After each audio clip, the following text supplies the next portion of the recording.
Good afternoon to our EcoCast podcast listeners. Welcome to our third episode in the series. We are very delighted and honored to have Professor Anurag Kandya with us, who will be broadly speaking on the topic of air pollution.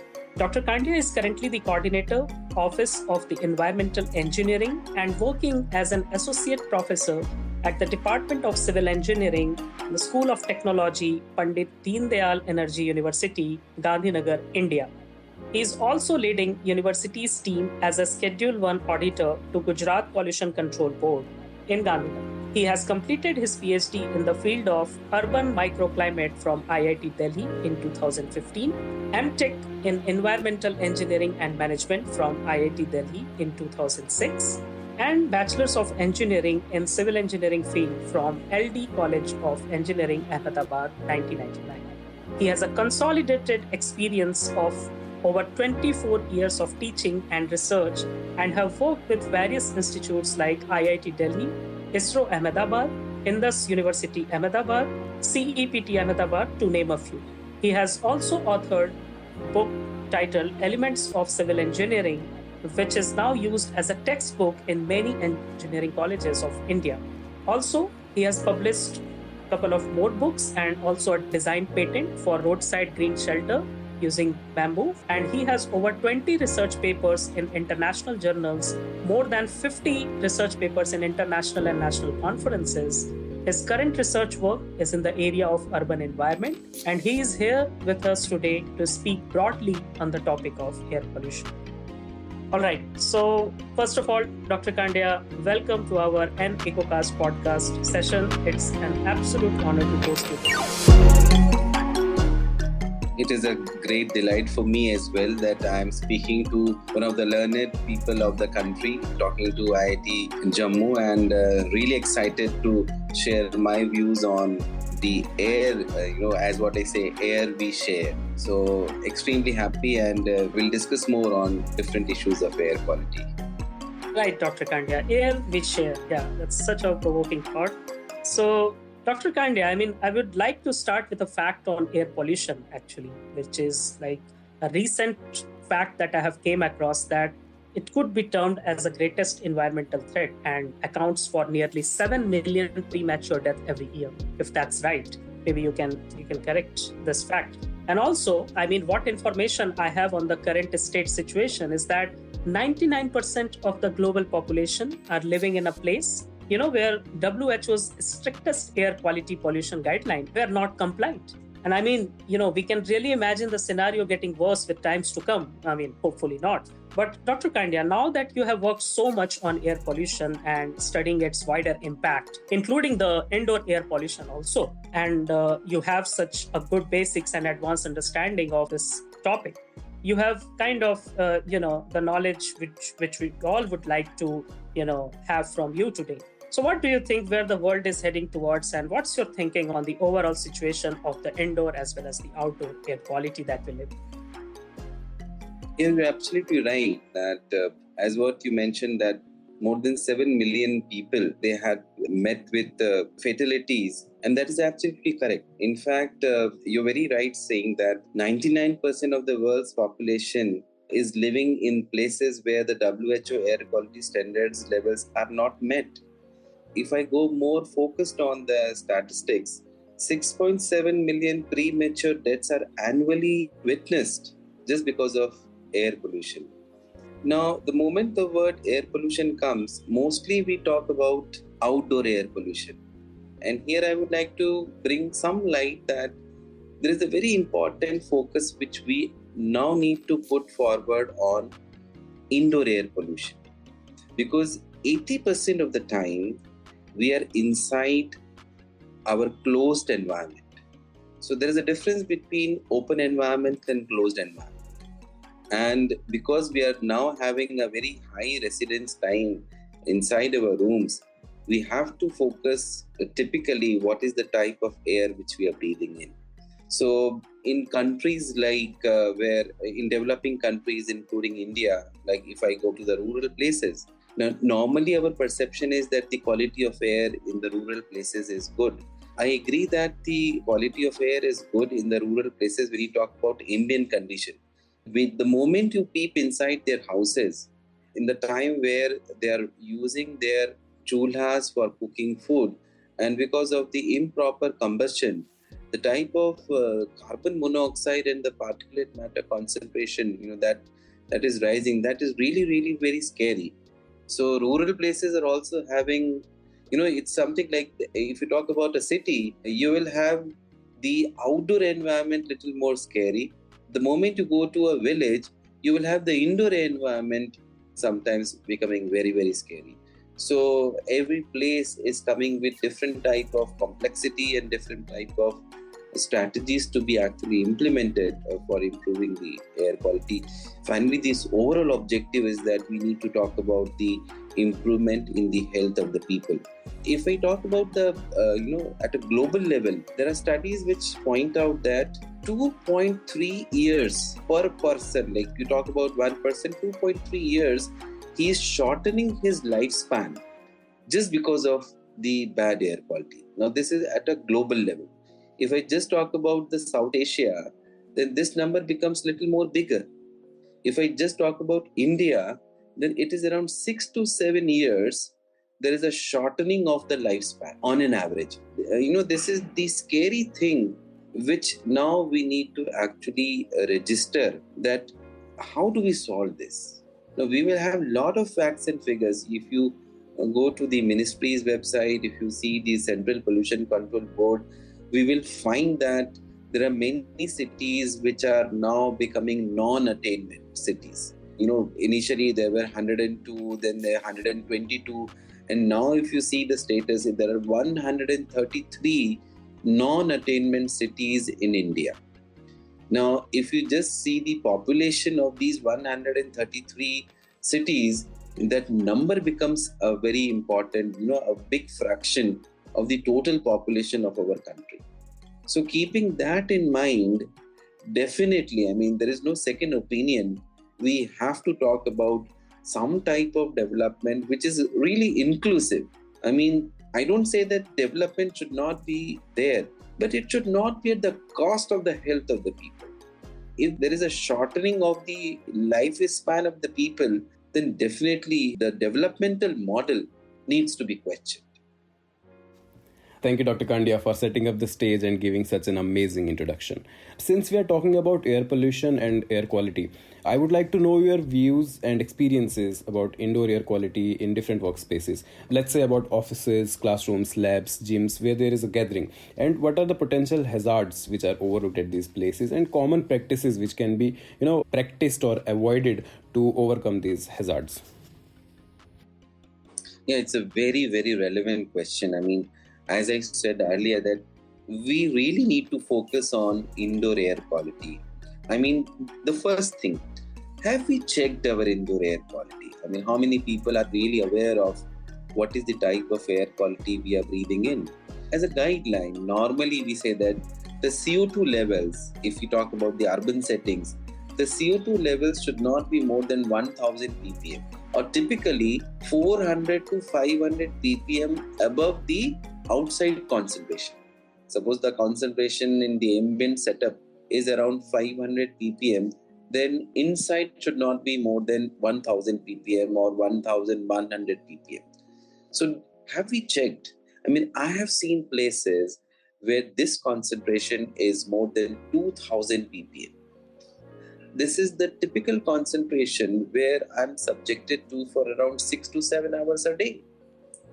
So we really need to see whether there is adequacy in our ventilation.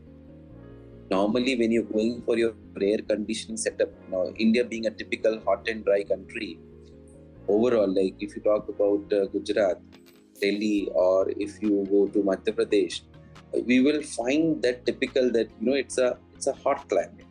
So we normally focus on temperature, and little do we realize that we are not giving any focus on carbon dioxide in the first place. Of course, there are other gases which we need to focus, but CO2 becomes one of the important gases which we need to actually address. So I would really put forward that, are we checking the CO2 levels? That is first. And then quickly we can then figure out that whether there is adequacy in the ventilation in my respective rooms. Are we having some can reduce our CO2 in the morning time? If I actually put forward that I'm focusing the workplaces, typically from morning 9 to evening 6 or evening 7. So in that places, are we having indoor plants which can really, reduce my CO2 peaks which I would be having? So these are questions which we need to really look into. Thank you so much, sir, for your insights about the ambient air quality in indoor environments. Sir, in relation to the same, in addition to carbon dioxide, there could be more air pollutants that are being discharged into the atmosphere, especially in urban areas. What are these potential air pollutants? Along with this, if we focus on urban planning, could it help to remediate or reduce the effects of these air pollutants that could be in some way of an emerging nature? Also, sir, you mentioned about the growth that is happening in urban areas and all. So is it a possibility that with the kind of growth that India is undergoing, a balance can be struck between the economic growth and the air quality improvement? Yeah, the series of questions are really rightly put up. If we just talk about the initial question which you asked, what are the most harmful air pollutants in the urban setup? We start with PM 2.5, then we have particulate matter 10, NOx, SOx, now we have ozone, carbon monoxide, ammonia, then we have heavy metals like arsenic, nickel, lead.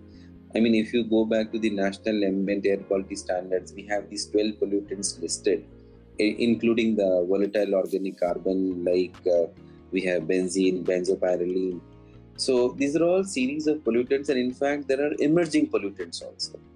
So we have this list which typically goes in as per to the standards, and we have more to actually measure because we are growing, our type of emissions are growing, and then there are primary reaction, secondary, tertiary.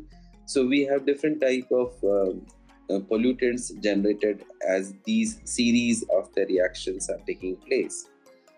Definitely, urban planning can typically play a very important role in reducing the impacts of the air pollution. Now, if we go back to the fundamental theory of air pollution, we have three things in consideration. One is the source, second is the pathway, and third is the receptor. So at any level, if I'm having some alteration, I would be finally having the reduction in the impact of the air pollution. So when it comes down to urban planning, I would use a word called NBS, nature-based solution. Now, we need to really look into that how these nature-based solutions can actually alter my pathway in terms of the pollutant dispersion. Just as an example, like if I'm increasing my green cover, definitely I'm giving more surface area for the particulate matter to settle. If this surface area is not there, then definitely the particulate matter would be in suspension, and in all likelihood, it will enter my nose. So, this is a simple thing which we can actually go for and try to increase the surface area. And that is why there is a strong focus which is actually outlined that we should be having an increase in the green cover. So going back to the type of typical solutions and trying to strike a balance between development and air pollution, like when we are going for a built-up area, we need to correspondingly figure out then increase the green cover area also. And that is something, if you are not having spaces, as what we say, the XY plane is very limited, we have to innovatively think and talk about the Z. That is the height. That is, you talk about the walls.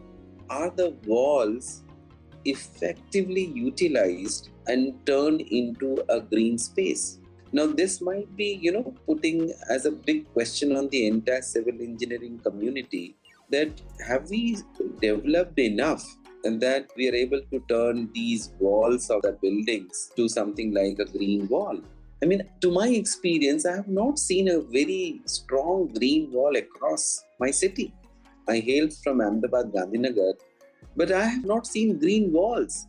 Now, if I have not seen green walls in Ahmedabad, if I have not seen green walls very popularly in Delhi, then the question becomes that why the green walls are not there? So if there are problems, then definitely it has to be taken up at all fronts. And we need to figure out that can we translate these walls, these concrete based walls into a green wall? If these green walls can be seen very nicely in Dublin and other parts of Europe, then what stops us to have green walls in our country? If we say that the type of plants which can grow in this are very difficult to identify, but then if they are difficult to identify, then we have to overcome this difficulty and come up with that solution. So just because this problem was not there some 30 years ago, we might have not given a focus on that. But now, actually, we don't have the space for urban greenery in the XY plane. Definitely now we have to look into the Z. So this becomes a very important thing for us to understand. Other type of things like, have we given importance to small water bodies? Now the time has come that we need to focus, because if I need to talk about nature-based solution, I need to talk about green walls, I need to talk about small water bodies. Now, these small water bodies, and maybe if I refer to the National Clean Air Program and the 42 points in which they have mentioned the mitigation strategies, they are mentioning something like a fountain. Like there has to be a fountain installed on the traffic junctions so that they control the particulate matter. Now, if these fountains are to be installed on traffic junctions, I would say that they can be, worked out at many places. And using solar energy, I would like to, go for something like creating a fountain and just trying to diffuse some water vapor in the system so that it interfaces with the particulate matter and makes it heavy, providing some scrubbing action. And so that the particulate matter which is there in suspension, that actually, flushes out and the air becomes cleaner. There can be innovative methods of how do you operate the pump and how do you operate that respective fountain and how do you create that energy. But finally, if I'm, putting some water in the system, definitely my particulate matter concentration would be reduced. And it is not that one fountain in the city can work. There has to be series of fountains, and that is why we say that the city has to be becoming more water sensitive if it has to address the various type of adversities of the climate. So, things like increasing the blue cover of the city. If I just put a bigger question, the moment we talk about global warming and we say that what are the implications, most of us would say that, because of the global warming, the glaciers will be melting, and because of the melting of the glaciers, you will have the increase in the sea level. But nobody says that we are making our surfaces of the cities impervious, and we are not allowing the groundwater to be, recharged, and all the water is actually flushing into the sea. So it is something like this. So I would focus that nature-based solutions, if they're strengthened, definitely we can actually have a significant reduction in the air pollutants. So particulate matter is of immediate concern, and that is, if you see the NCAP, PM 2.5 is the most important point. There are many more strategies, like I would say that I do see a lot of biomass being burnt. Now, why the biomass is being burnt across the places? When I stroll through a road, I see that sweepers are collecting all the leaves, putting it in one place, and then just putting them on fire. And then the biomass is getting translated into ashes, and a huge quantum of air pollution is getting generated. Now, this is one of the important sources which we need to actually see. So, be it the biomass, be it the type of sweeping which we are doing at the roads, Then are we having the roadside plantation? Are we making our city more water sensitive? Now, when we put all these questions and just put it in a quantitative perspective, we will find that more than 50% of the pollution problem which we are having, they will have the roots in these causes. So that is what we need to see, that at a discrete level, if we try to reduce on these sources, definitely we will have a lot of improvement in the air quality. And this actually cannot be taken at an individual level. There has to be a collective effort. If we all put that focus that we will not allow that burning to happen, we'll make sure that we are growing trees, my place, my neighborhood, little more water sensitive. I'm trying to figure out that can we do some installation and put a water fountain. Now these are the small things. If I actually evaluate, maybe one mitigation strategy might be reducing the air pollution concentration by around 1%. 5 mitigation strategies would be reducing around 5 to 7 to 8%. Now that 8% reduction would actually be getting a very important thing in perspective of health. Because see, our body is also having something like a resistance, that how much we can fight. So if I'm able to fight X, and if I'm generating X, then I am actually going on a healthier side. But the issue is that I'm able to fight X, but what I'm actually generating in terms of pollution is 1.5x. So every time I'm a net accumulator of the air pollution, my self-cleansing concept, that is not getting actually addressed. So this is what I would suggest, that small measures at my neighborhood level would really make a lot of impact in terms of improving the air quality.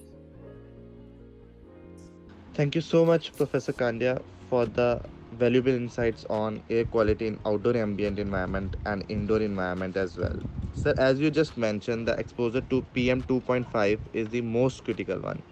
I would like to know how other type of pollutant that warrant in our attention as of now in both outdoor environment and indoor setting.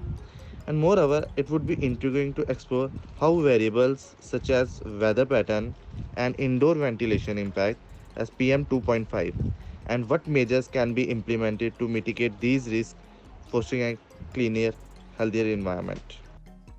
A very, very important question which you have put. What type of more pollutants they warrant our attention?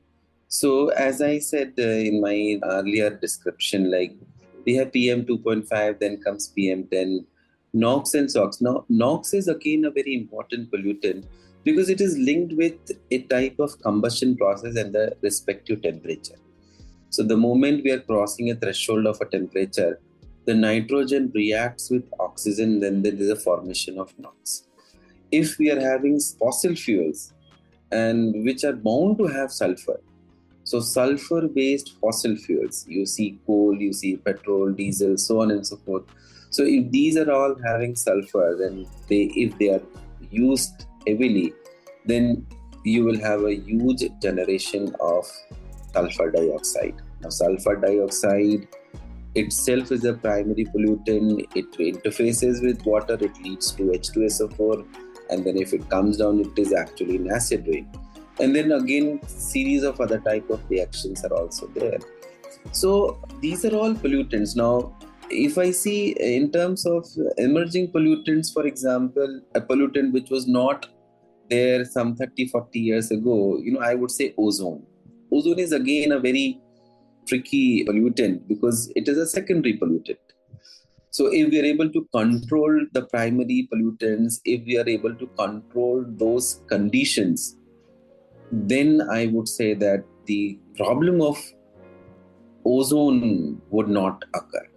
So if we are able to control NOx, then ozone generation would automatically be controlled. So ozone is a pollutant which should be requiring. When we go down to the rural settings, carbon monoxide, I would say, is one of the very important pollutants.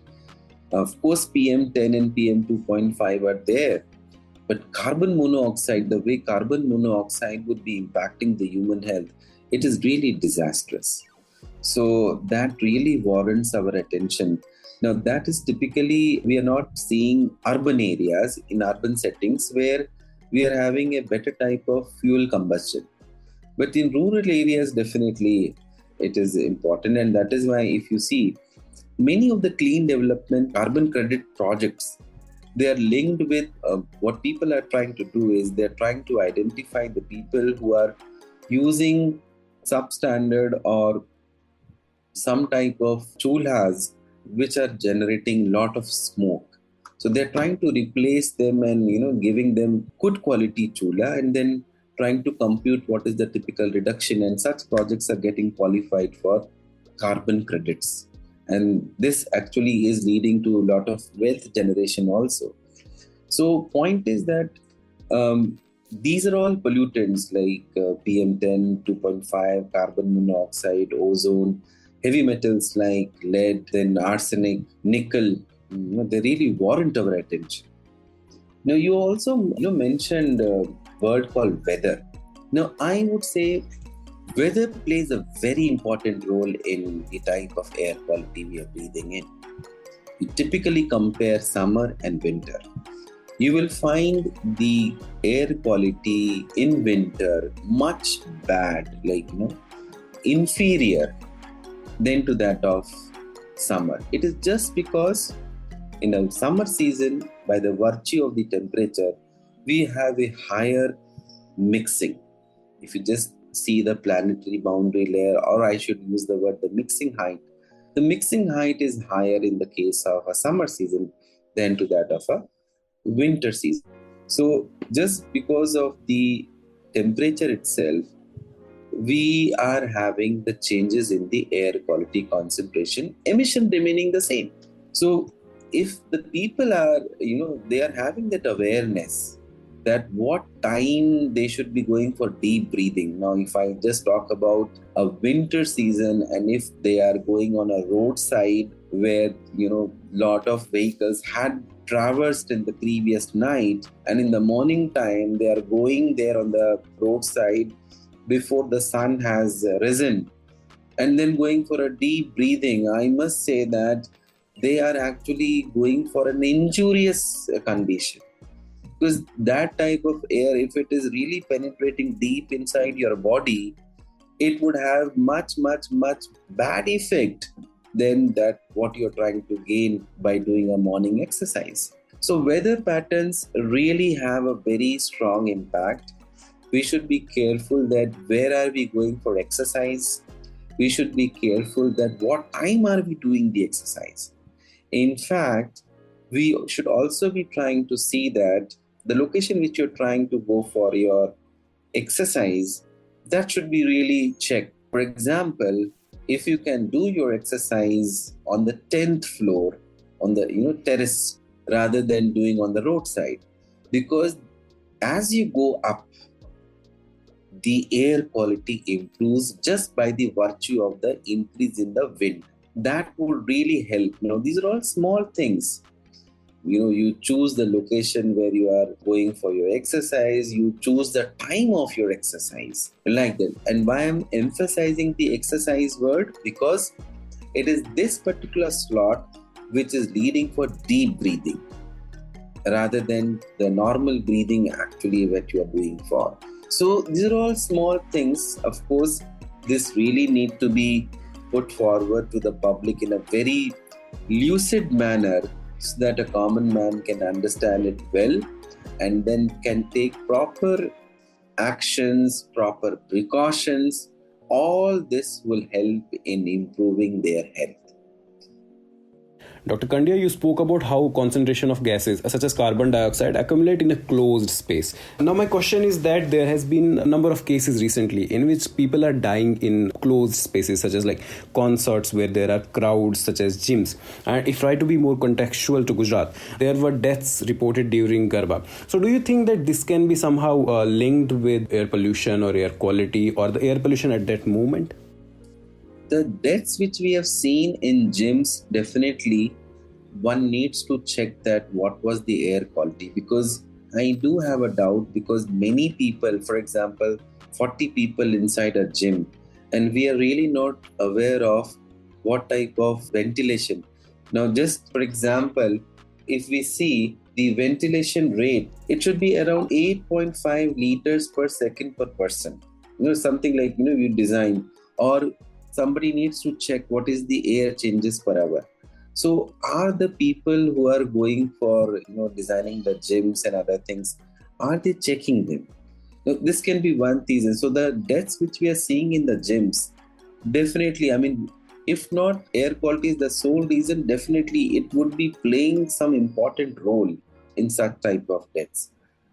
When I talk about Garba, there I may not be in a position to comment it better, because the Garbas which we see, suddenly people from a sedentary lifestyle, they will go for some 8-hour stretch and they'll keep dancing, and that is a sudden change which people are witnessing, and maybe they're not used to such type of stretches. So that might be leading to some collapses which we have seen in the recent past.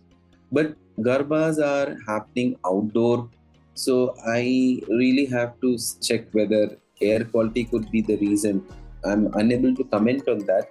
But definitely for gyms, I would say that we need to really have a check on the quality of air which people are breathing.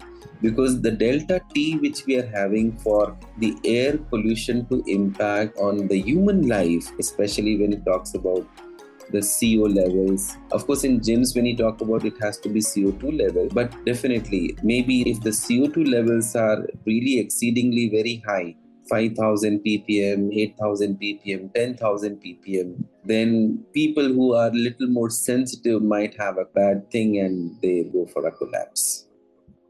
Wow, Professor Kandya, it was really great discussion, I would say.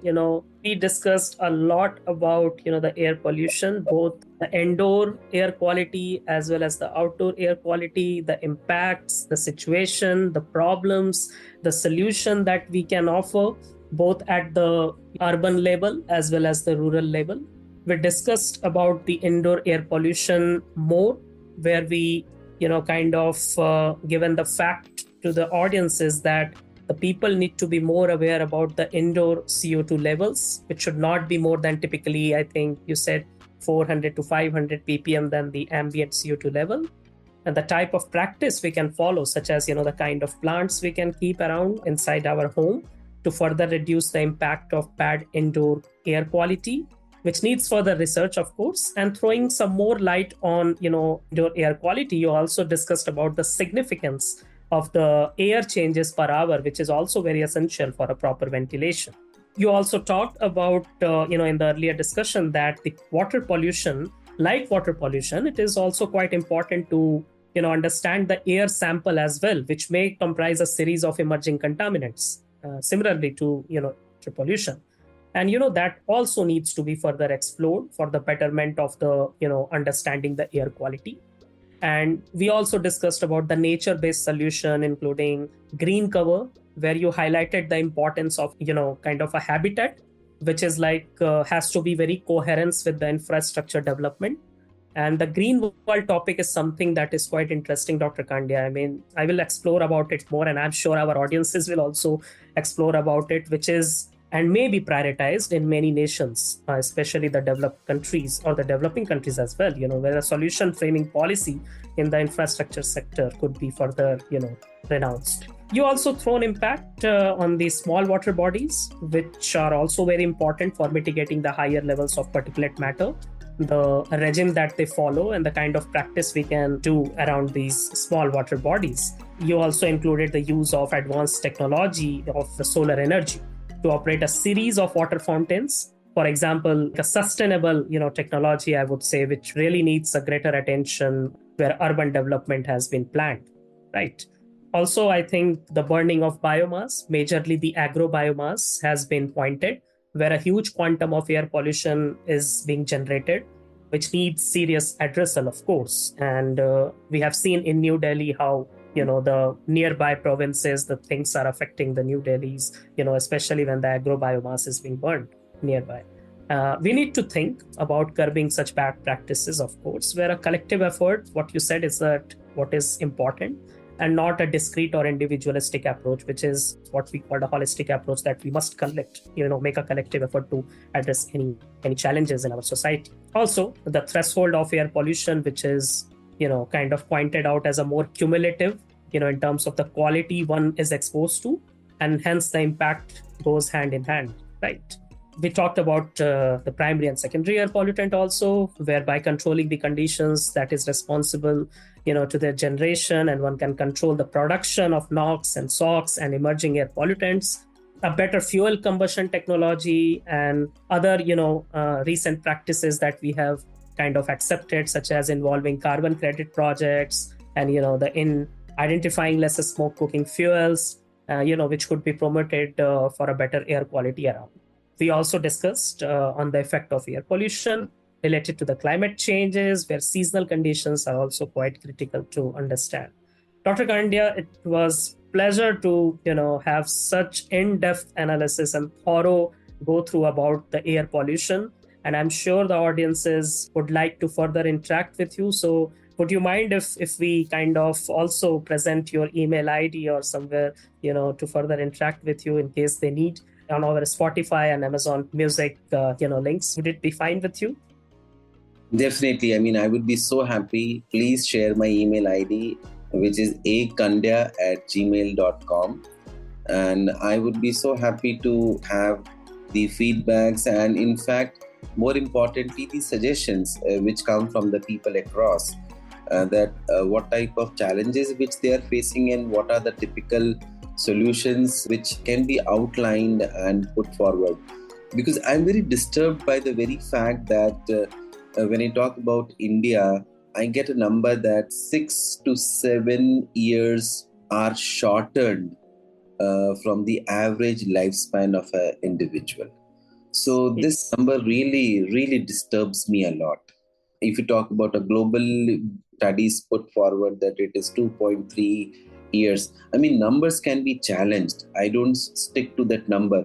But the very fact that the lifespan is getting shortened, be it 3 years, 4 years, 5 years, or 6 years, but the lifespan is getting shorter. There is a lot of mortality which we are finding, especially in the kids. So there are a series of studies which has been done by various IITs put together, IIT Delhi taking the lead.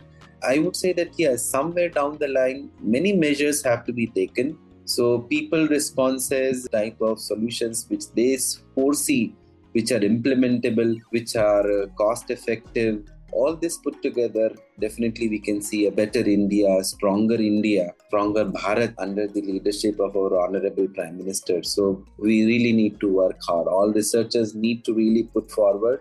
I would, coming down to the responsibility on the researchers like us, we really need to work very hard integrating a lot of satellite data and ground-based observations and trying to go for stronger studies in simulations and modeling so that we are able to generate those air quality map, giving those maps in the media, stating that, see, this is how the air pollution is and this is how you need to take some precautionary measures. So those type of early warning systems, not only for only Delhi.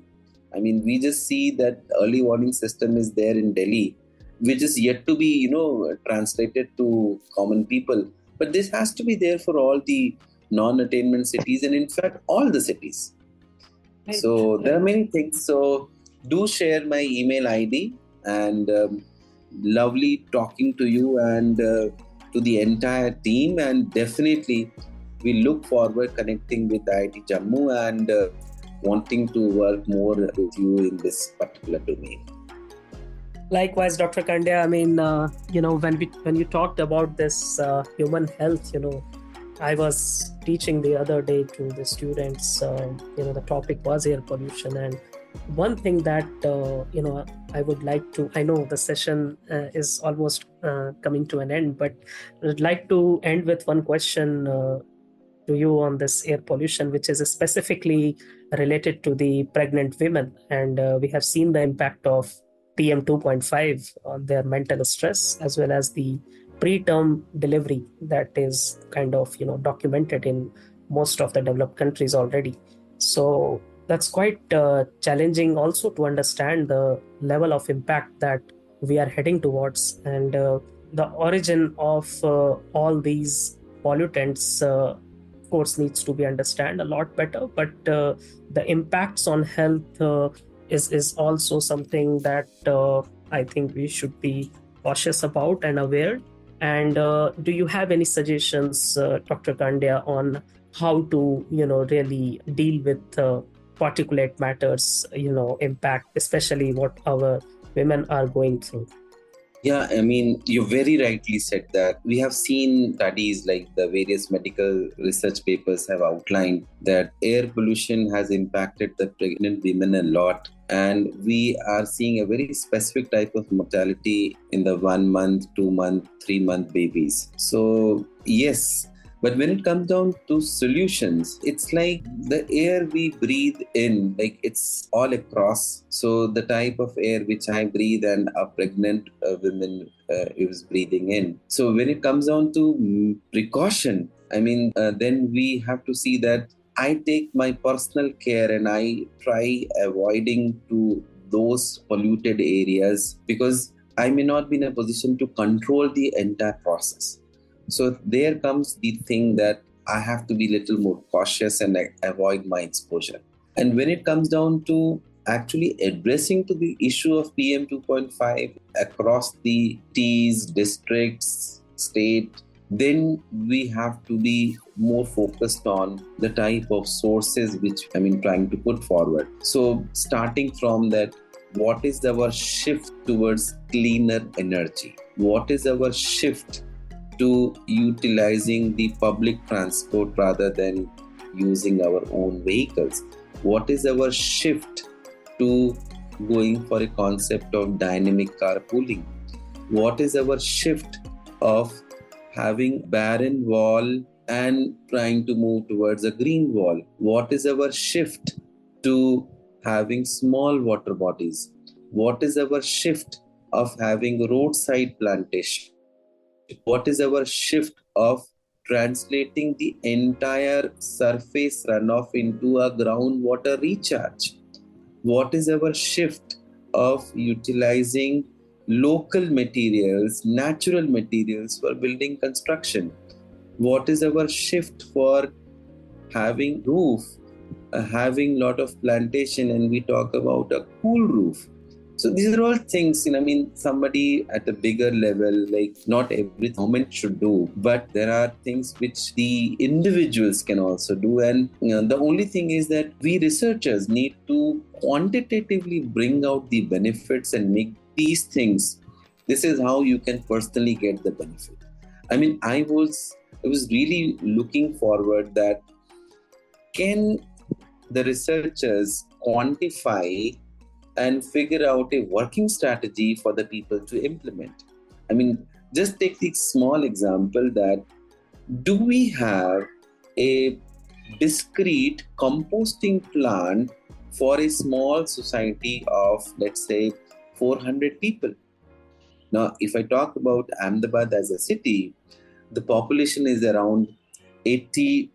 There are so many societies which are there. I was just wondering whether our municipal corporation can actually, take up some 5 localities, 5 societies, and they say that we are not going to take your organic waste, but we will help you to manage your organic waste and make compost.